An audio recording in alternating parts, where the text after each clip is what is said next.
Usher look like he fresh off goddamn plane. I should. Fresh off the guard stage. That's my brother right here from day one. We used to wake up and, damn, pause, but like, check this out.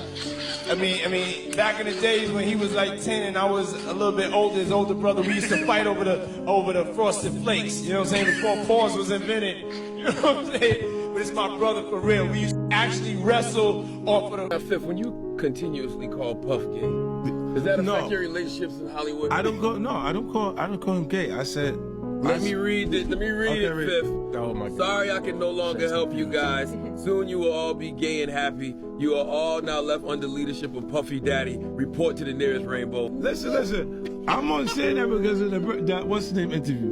Nori. The Drink Champs. Yes. Daddy, I like when you scrambling and scraping.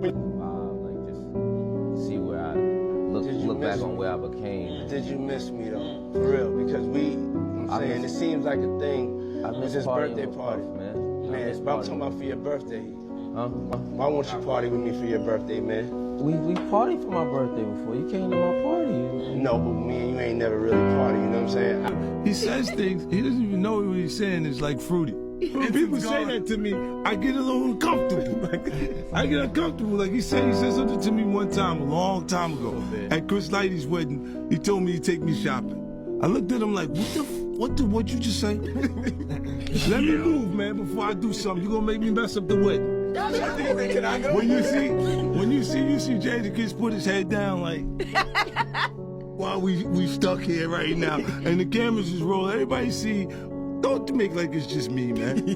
Buffy do some little fluffy stuff. Now you guys are all in. I don't know what Buffy said about what you want to do with Fabulous. Has nothing to do with you, bro. But does it ever affect your relationships in Hollywood? They like, Fifth, stop you. No, gay bash. It doesn't, because they know that I'm poking at what he's saying. But people know what comes with 50. Like, they kind of know what comes with you. Right, because it's been very consistent. So you can't come to me and say, why did you say this, when I've been saying this the entire time. Like, it's 150 times I said that. After settling the Cassie lawsuit, there are now 2 more accusers who have come forward and filed lawsuits in New York State against him.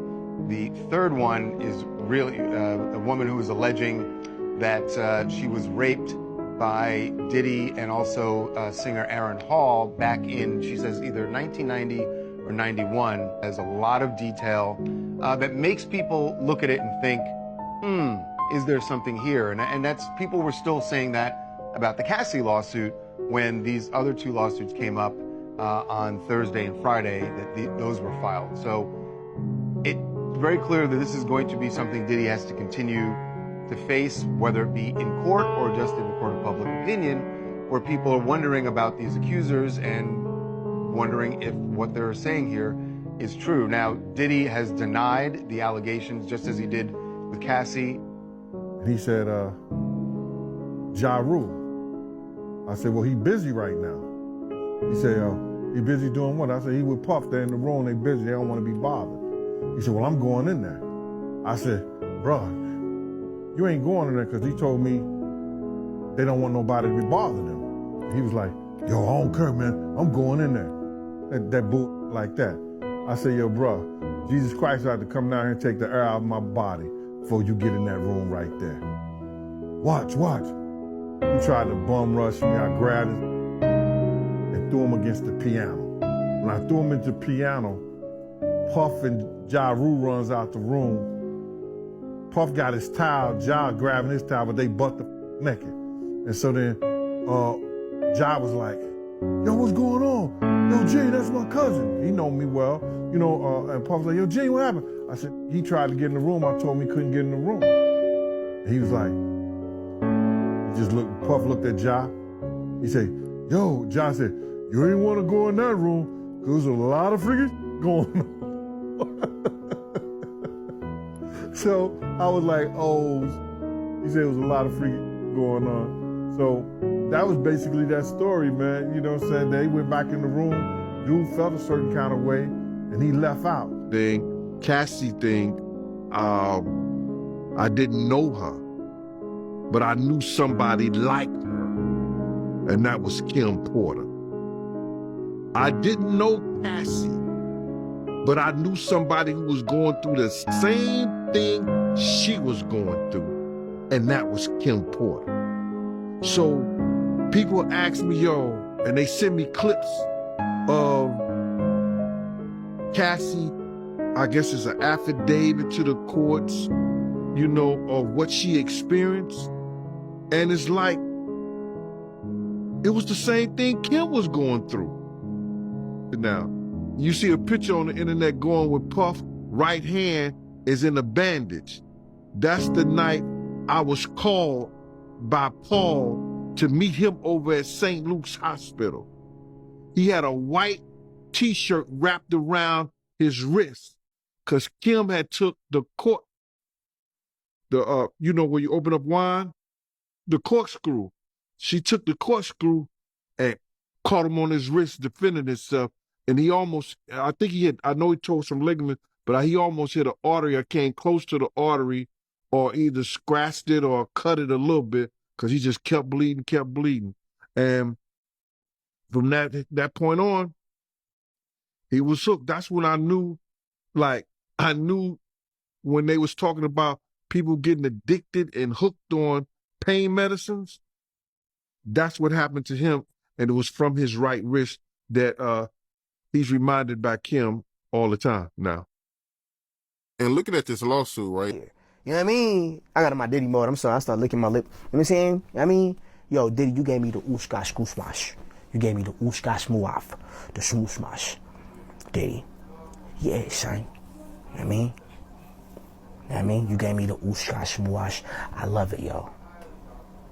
I love it. You gave me the ooshka smooth.